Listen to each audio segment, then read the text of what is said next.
नमस्कार मित्रों। तो चलिए आज देखते हैं इंग्लिश, जो कि हर कंपटीशन एग्ज़ाम के लिए बहुत ही महत्वपूर्ण प्रश्न है इसमें। तो आज हम लिए हैं आर्टिकल से कुछ क्वेश्चन। तो आप लोग सही से देखिएगा कैसे यूज हो रहा है आर्टिकल का और कहाँ यूज नहीं हो रहा है, वो भी इसमें देखना है, क्योंकि अक्सर वो गलत हो जाता है। कहाँ ए लगेगा, कहाँ एन लगेगा, कहाँ द लगेगा, ये इन्हीं 3 आर्टिकल को पढ़ना है। तो उन्हीं से आज क्वेश्चन लिए हैं आज। तो देखिए पहला जो है क्वेश्चन, ये तो टेंस सेंटेंस का है। तो चलिए पहला क्वेश्चन करते हैं। खाली स्थान आई नॉट बी हेल्थी। अब यहाँ पर देखिए ऑप्शन जो दिया गया है इसमें से कौन सा करेक्ट होगा। यहाँ पे कौन सा हम भर दें कि ये वाक्य पूरा सही हो जाएगा। इज भरेंगे तो यहाँ पर एक वर्ब होना चाहिए जिसमें आईएनजी लगना चाहिए, जो कि नहीं है। और जो वाक्य दिया है इसमें देखिए थोड़ा सा ध्यान दीजिए, तो यहाँ पे बी दिया है, बी ई। और बी किसके साथ लगता है आप लोग को याद होगा, बी लगता है शैल और विल के संग। जो सिंपल सेंटेंस होता है, जो एक्शन वर्ब नहीं होता है, जैसे एक्शन वर्ड, एक्शन वाक्य नहीं होता है, जिसमें कार्य नहीं होता है, उसमें शैल के संग बी लगता है और विल के संग भी बी लगता है। तो यहाँ पर शैल लगेगा, करेक्ट होगा यहाँ पे शैल, क्योंकि शैल के संग बी लगता है। तो शैल आई नॉट बी हेल्थी, ये करेक्ट हो जाएगा। यहाँ पे शैल भरा जाएगा, यानी सी ऑप्शन इसका करेक्ट हो जाएगा। और बाकी जो है ये वर्ब इन सभी के साथ कि आईएनजी का प्रयोग होता है।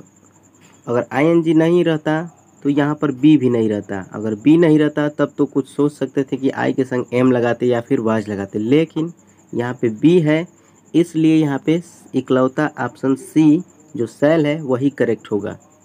ठीक है ना। आगे चलते हैं, दूसरा क्वेश्चन को देखते हैं। दूसरा क्वेश्चन क्या कर रहा है, द काऊ इज खाली स्थान एनिमल। अब यहाँ पर आर्टिकल का यूज करना है, कौन सा आर्टिकल करेक्ट होगा और क्या इसमें आर्टिकल लगेगा या नहीं लगेगा, तो ये बताना है। द का प्रयोग कहाँ होता है, निश्चित, कोई निश्चित या फिर दुनिया में सिर्फ इकलौता हो वहाँ पे द का प्रयोग होता है। तो यहाँ तो कोई निश्चितता की बात नहीं है, या फिर एनिमल दुनिया में तो एक केवल है नहीं, तो द को तो हटा दीजिए। या तो ए लगेगा या तो एन लगेगा। आउन जो होता है वो अपना के लिए इंग्लिश लगता है, जैसे अपना, अपना सिर्फ अपना। अब वहाँ पे सब्जेक्ट के अनुसार अपना का स्पेलिंग नहीं लगाना होता है, तो वहाँ पे आउन का प्रयोग होता है। उसका भी मैं वीडियो बना दूंगा, लेकिन फ़िलहाल जो है उसको देख लेते हैं। तो आउन भी नहीं लगेगा यहाँ पे, या तो ए या तो एन। एन कहाँ लगता है, भावेल। भावेल जो होता है ना, ए ई आई ओ यू, ये जो स्वर होता है, इनमें से किसी का भी स्वर आ जाए ना तो उसमें एन का प्रयोग होता है। जैसे एनिमल में ए का स्वर आ रहा है ना, एनिमल, एनिमल में क्या आ रहा है, ए आ रहा है, तो भावेल का स्वर आ रहा है, तो यहाँ पे जो होगा एन सही होगा। कभी कभी आप लोग देखते हैं यहाँ पे ए है इसलिए एन लग जाएगा, ऐसा बिल्कुल नहीं है, वो कभी कभी गलत भी हो जाता है। आप लोग इसका जो ध्वनि निकल रहा है एनिमल, तो जो उसमें आ रहा है ना वावेल, उसको ध्यान में रखना है। क्या वो वावेल का वर्ड है, हाँ है, क्योंकि ए से प्रारंभ हो रहा है एनिमल, तो ए यानी वावेल है, इसलिए एन का प्रयोग यहाँ पे करेक्ट हो जाएगा, यानी सी ऑप्शन इसका करेक्ट हो जाएगा। आगे चलते हैं, 3 नंबर क्या कर रहा है, 3 नंबर देख लेते हैं। खाली स्थान beauty of Kashmir, beauty of Kashmir. यहाँ पे ए लगेगा कि एन लगेगा कि द लगेगा कि इनमें से कोई नहीं लगेगा। तो यहाँ पर देखिए कभी भी आप ऑफ वाला कोई भी वाक्य आए तो उसका मतलब होता है का की से संबंधित होता है जो ऑफ वाला वाक्य आता है। और इसको 2 तरीके से बनाया जाता है, एक तो एपस्ट्रॉफी यस से भी बनाया जाता है और एक ऑफ से बनाया जाता है। तो कभी भी ऑफ से जब भी बना होगा तो उसमें हमेशा आर्टिकल द का प्रयोग होता है। ध्यान दीजिएगा, कभी भी ऐसा वाक्य जो होगा जो ऑफ से बना होगा तो उसमें शुरू और लास्ट दोनों वर्ड में द का प्रयोग होता है। लेकिन अगर दूसरा वर्ड या फिर पहला ही वर्ड किसी का नाम हो या कोई शहर का नाम हो या कोई देश का नाम हो तो उसके आगे द का प्रयोग नहीं होगा। ध्यान दीजिएगा, अगर कोई शहर, राज्य या फिर कोई जिला किसी का भी नाम हो उसके आगे द का प्रयोग नहीं होगा। हाँ, कोई महान अगर वॉरियर है, योद्धा है, उसके आगे द ग्रेट लगा सकते हैं आप, लेकिन इस तरह किसी के नाम के आगे द आप नहीं लगाएंगे। जैसे राम आ गया नाम, तो राम के आगे द नहीं लगाएंगे आप कभी भी। या कोई शहर का नाम कोलकाता, इंडिया, बांग्लादेश, द नहीं लगता है इन सभी के आगे। तो वैसे ही यहाँ पे ये जो ब्यूटी है, ब्यूटी क्या है, अब्स्ट्रैक्ट नाउन है ब्यूटी, उसकी सुंदरता है, तो इसके आगे द लगता है, the beauty of Kashmir, Kashmir की सुंदरता। मैंने अभी बोला कि ऐसे वाक्यों में जो होता है ना, का की से संबंधित वाक्य आता है, जैसे कश्मीर की सुंदरता, तो ऑफ से लगाते हैं तो उसमें शुरू और लास्ट दोनों में द लगता है, लेकिन यहाँ पे नाम है इसलिए यहाँ पे द नहीं लगेगा और शुरू में द लग जाएगा, यानी इसका ए ऑप्शन करेक्ट हो जाएगा। आप लोग समझ गए होंगे। मोटी मोटी बात यह है कि ऑफ वाला आएगा तो हमेशा द का प्रयोग ही होगा, बस यही आप लोग समझ जाइए। जिनको नहीं समझ में आ रहा है कि ऑफ का प्रयोग जहाँ भी होगा वहाँ द का प्रयोग होगा, ठीक है। और नाम होगा, किसी का नाम होगा या कोई शहर का नाम होगा तो वहाँ पे द नहीं लगाना है। आगे बढ़ते हैं, जो 4 नंबर क्वेश्चन है इसको देख लेते हैं। आई एम, यहाँ पे खाली स्थान है, ऑनेस्ट, इसमें कौन सा आर्टिकल आएगा, an, a, the, no article. तो इसको देखिए, इसको थोड़ा सा समझना पड़ेगा, थोड़ी सी ये जो है गहराई वाला थोड़ा दे दिया है।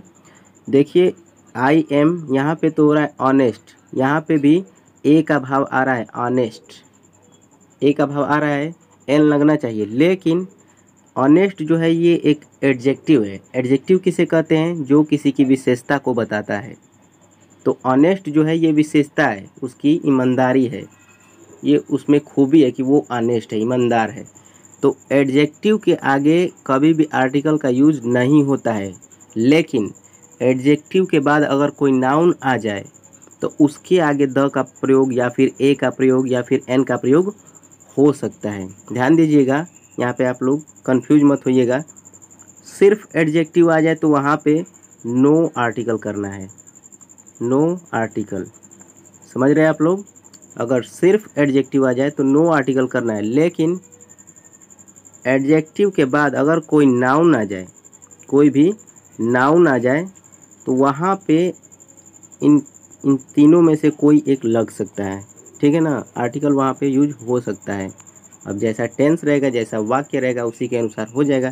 तो यहाँ मैं फ़िलहाल में नो आर्टिकल करूँगा, क्योंकि यहाँ पे कोई भी नाउन एडजेक्टिव के बाद नहीं है, ऑनेस्ट के बाद कोई भी यहाँ पे नाउन नहीं है, इसलिए इसमें नो आर्टिकल होगा। समझ गए आप लोग। चलिए बढ़ते आगे। तब 5 नंबर को थोड़ा सा देख लेते हैं। 5 नंबर क्वेश्चन क्या कर रहा है, आई एम ऑनेस्ट बॉय। देखिए वही वाला क्वेश्चन है, सिर्फ क्या किया है कि ऑनेस्ट के बाद एक नाउन दे दिया है जो कि कॉमन नाउन है। बॉय क्या है, एक कॉमन नाउन है। अब कौन सा बॉय है ये नहीं पता, इसलिए एक कॉमन नाउन है। तो ऑनेस्ट के बाद बॉय दे दिया ना, इसमें आर्टिकल का यूज होगा। कौन सा होगा, जो कि इसमें इसका ध्वनि जो निकल रहा है वो आ रहा है ए, यानी इसमें एन लगा सकते हैं, ठीक है ना, इसमें एन लगेगा क्योंकि इसमें वावेल का ध्वनि आ रहा है ना, ऑनेस्ट, ए आ रहा है जो कि वावेल है और वावेल के संग एन का प्रयोग होता है, ए एन का। तो यहाँ पे ए एन लगेगा। क्यों लगेगा, क्योंकि एडजेक्टिव के बाद एक नाउन आया है, इसलिए यहाँ पे सी ऑप्शन करेक्ट होगा। आगे बढ़ते हैं, जो 6 नंबर क्वेश्चन इसको देख लेते हैं। खाली स्थान, milk is useful for health, milk is useful for health. तो एक बात और समझ जाइए कि जो चीज़ निश्चित नहीं होती है, अगर अनकाउंटेबल है तो वहाँ भी आर्टिकल का यूज नहीं होगा। जो चीज़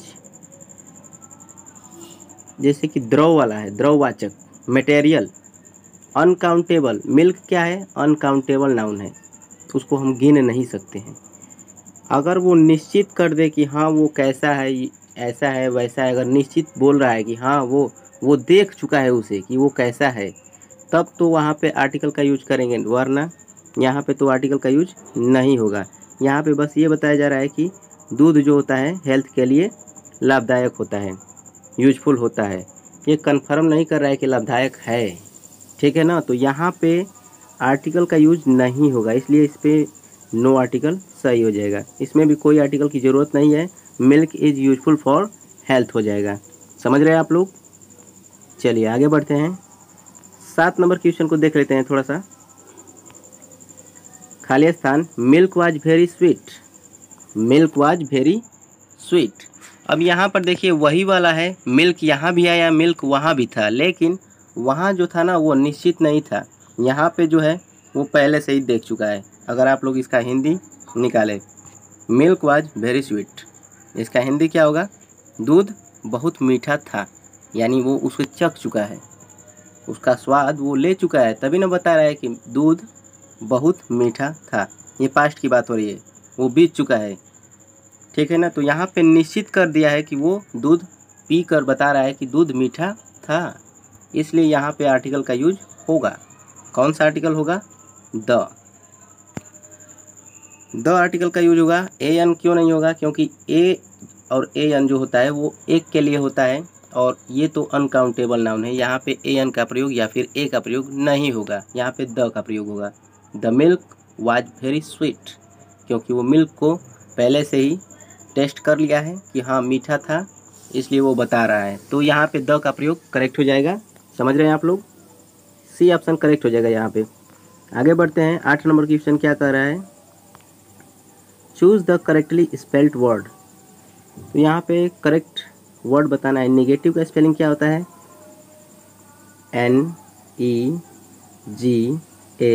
NEGATIVE, नेगेटिव यानी नकारात्मक। तो यहाँ पे ऑप्शन बी देखिए, बी ऑप्शन यानी EGATIVE, बी ऑप्शन यहाँ पे दिख रहा है करेक्ट, तो यहाँ पे ये करेक्ट हो जाएगा, बी ऑप्शन। आगे बढ़ते हैं, आगे देख लेते हैं 9 नंबर क्या क्वेश्चन कर रहा है। 9 नंबर क्वेश्चन बहुत ही अच्छा क्वेश्चन है, जो कि आप लोग देखते ही आते होंगे।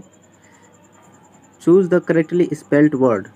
अब इसमें वर्ड जो दिया गया है ये आप लोग डेली का डेली देखते हैं कि इसका स्पेलिंग क्या है, फिर भी कुछ लोगों को अभी पता ही नहीं होगा कि इसका सही स्पेलिंग क्या है।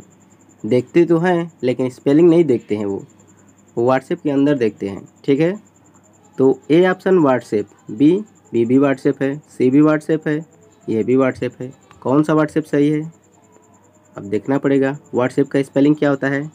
WHATSAPP, WhatsApp. तो देखिए इसमें से कौन सा मिल रहा है?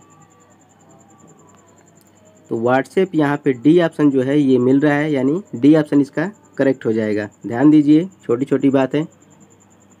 व्हाट्सएप यानी डी ऑप्शन करेक्ट हो जाएगा। चलिए आगे बढ़ते हैं। 10 नंबर क्वेश्चन क्या कर रहा है? 10 नंबर में वर्ब भरना है। ध्यान दीजिए, खाली स्थान, you not know English, you not know English. यहाँ पर देखिए आर का यूज भी नहीं होगा। क्यों नहीं होगा? क्योंकि आईएनजी इसमें नहीं आया है। आईएनजी के संग ही आर का यूज होता है, जिसमें आईएनजी आए, या फिर वो टेंस नहीं रहना चाहिए। सिंपल रहेगा तब आर का यूज होगा, या फिर आईएनजी रहेगा तब। डज का यूज तो होगा ही नहीं, क्योंकि यहाँ पे सब्जेक्ट जो है वो प्लूरल का है, इसलिए डज भी नहीं लगेगा। डू, हाँ डू हो सकता है, क्योंकि यू प्लूरल है, डू भी प्लूरल है, तो यहाँ पे डू लग सकता है, डू लगेगा ही, यानी सी ऑप्शन इसका करेक्ट हो जाएगा। लास्ट वाला क्यों नहीं लगेगा? क्योंकि इसके साथ भी आईएनजी का प्रयोग होता है, जो कि इसमें नहीं दिया गया है। तो यहाँ पे करेक्ट होगा C option, do you not know English. ठीक है, क्या आप इंग्लिश नहीं जानते हैं? आगे चलते हैं। 11 नंबर क्या कह रहा है? 11 नंबर ही खाली स्थान वॉकिंग। अब यहाँ पर देखिए आप लोग कंफ्यूज हो जाएंगे, यहाँ पे बहुत कुछ लग सकता है, लेकिन जो ऑप्शन दिया गया है उसी में से ना चूज करेंगे आप। तो ऑप्शन में डिड है, डिड के संग आईएनजी नहीं लगता है, वर के संग लगता है, लेकिन यहाँ पे जो मेरा सब्जेक्ट है वो है सिंगुलर का, तो यहाँ पर तो ये नहीं चलेगा, तो वर भी नहीं होगा। आर भी प्लूरल का वर्ब है, जो कि हमारा सब्जेक्ट है वो सिंगुलर है, तो ये भी नहीं होगा। अब बचा सिर्फ एक, ये कैसे होगा? क्योंकि आप लोग को तो पता होगा कि सिंस फॉर्म में ही हैज बीन लगता है, तो वो भी ठीक है, लेकिन ऐसा भी होता है कि जिस वाक्य के अंत में ता रहा है, ती रहे, आए, उसमें हैज बीन का प्रयोग भी हो जाता है, समय रहे या फिर ना रहे। ठीक है, तो यहाँ पे ही हैज बीन वॉकिंग हो जाएगा। ठीक है, वह टहलता रहा है। इसका हिंदी हो जाएगा वह टहलता रहा है।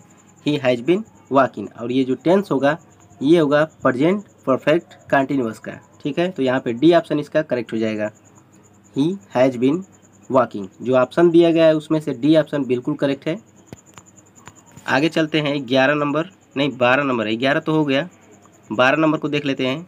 12 नंबर है डायरेक्ट इनडायरेक्ट से। डायरेक्ट है ही सेड टू मी, फिर comma inverted comma when are you coming. तो यहाँ पर देखिए जो दिया गया है टेंस जो है ये इंट्रोगेटिव का आ गया है। तो इंट्रोगेटिव में दो ही चीज़ का ध्यान रखना होता है। एक तो आस्क्ड लगता है टोल्ड के स्थान पे, टोल्ड के स्थान पे आस्क्ड लगता है, और कामा इनवर्टेड कामा के जगह पे या तो इफ लगेगा या फिर वेदर लगेगा, या फिर अगर डबल इंट्रोगेटिव का कोई वाक्य दे दिया है तो वही लग जाता है। तो यहाँ पर देखिए वेन आ गया है, तो वेन के स्थान पे जो डबल इन्वर्टेड कामा है इसके स्थान पे वेन का ही प्रयोग कर देंगे, क्योंकि ये जो है डबल इंट्रोगेटिव का वर्ड है, WH फैमिली का वर्ड है, तो वो दैट के स्थान पे वेन ही लग जाएगा, दैट नहीं लगेगा यहाँ पे। यही इसमें समझने वाली बात है। चलिए तो इसको लगाते हैं। तो ही का तो ही रहेगा, लेकिन सेड टू के स्थान पे आस्क्ड का प्रयोग होगा। तो देखिए यहाँ पे टोल्ड है, तो ये तो ख़त्म हो गया पहले ही, पहला ऑप्शन तो गया, 3 ठो बचा, इनमें से देखना है कौन सा सही होगा। तो he asked me, he asked me ये भी सही है। उसके बाद कामा इनवर्टेड कामा के स्थान पे वेन का यूज करना है, वेन, तो यहाँ पे वेन है, ये भी ठीक है। उसके बाद यहाँ पे मिलाना है, देखिए ये इंट्रोगेटिव है ना, इसको सिंपल टेंस के जैसे लगा देते हैं। जैसे इंट्रोगेटिव दिया था तो इसको क्या करते हैं कि हम लोग साधारण बना देते हैं, सिंपल में कन्वर्ट कर देते हैं। तो यहाँ पे यू जो है सेकंड पर्सन का है, SON होता है जो, उसमें ऑब्जेक्ट में सिर्फ यू आता है जो सेकंड पर्सन का होता है। तो यू जो होता है ना ऑब्जेक्ट के अनुसार चेंज होता है। तो यहाँ पे देखते हैं कि ऑब्जेक्ट में मी है, तो मी का सब्जेक्टिव केस क्या होता है, आई होता है। तो यहाँ पे जब वेन के बाद सब्जेक्ट लगाएंगे तो आई लगाएंगे, जो कि यहाँ पे ही दिया है, तो ये भी नहीं होगा, और ये तो पहले ही ख़त्म था। अब बचा 2 ठो, तो इन दोनों में तो देखिए यहाँ पे दैट दे दिया है, तो ये भी नहीं होगा। बचा 1 ठो जो कि बिल्कुल करेक्ट होगा। अगर आप लोग मिलाना चाहें तो देख लीजिए, ही आस्क्ड मी वेन।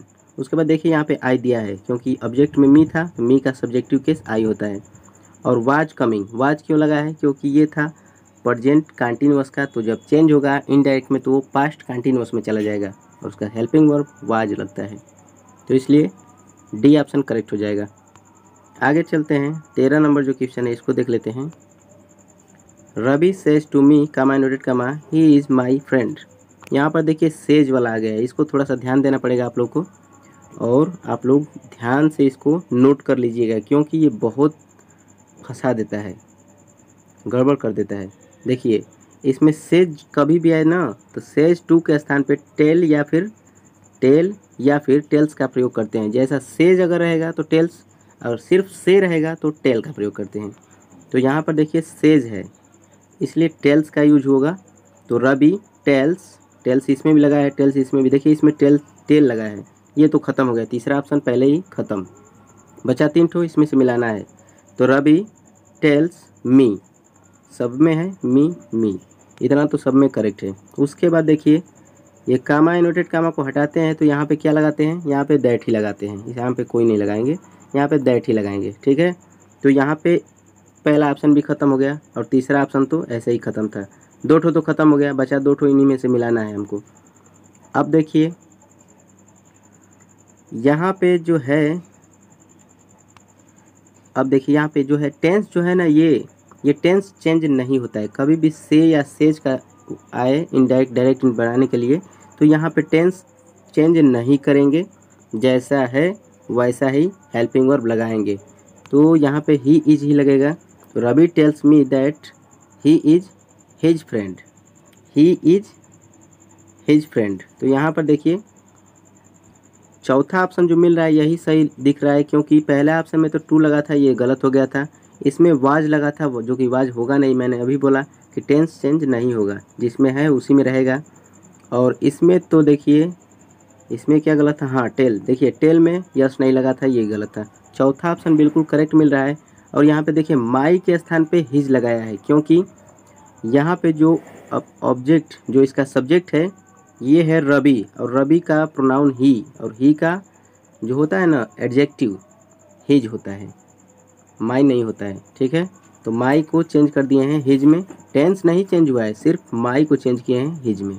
ठीक है, आप फ्रेंड का फ्रेंड सेज वाला ऐसे ही लगता है। ठीक है, Ravi tells me that he is his friend. आगे चलते हैं, 14 नंबर क्वेश्चन जो है इसको देख लेते हैं। एंटोनिम्स है, what is the antonyms of Frank.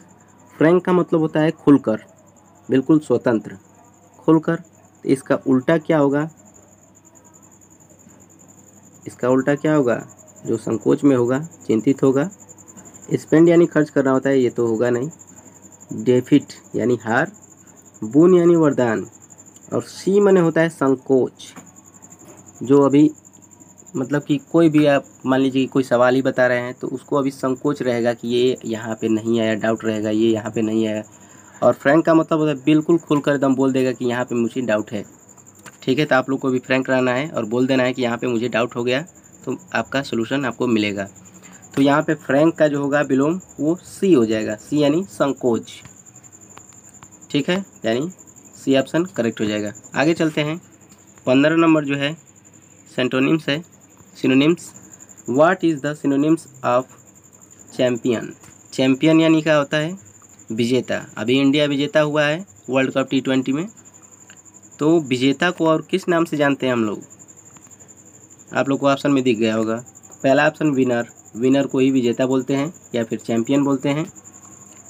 ठीक है, तो यहाँ पे विनर करेक्ट हो जाएगा, यहाँ पे चैम्पियंस होगा। चैम्पियंस यानी टीम पूरा चैम्पियंस होती है, चैम्पियंस है सब, तो विनर, विनर इसका करेक्ट हो जाएगा, क्योंकि चैम्पियंस कहिए या फिर विनर कहिए बात दोनों सेम है, क्योंकि दोनों ही विजेता को कहा जाता है, इसलिए इसका ए ऑप्शन करेक्ट हो जाएगा। ठीक है ना, तो मिलते हैं अगले वीडियो में, तब तक के लिए देखते रहिए बेसिक ज्ञान 2.0।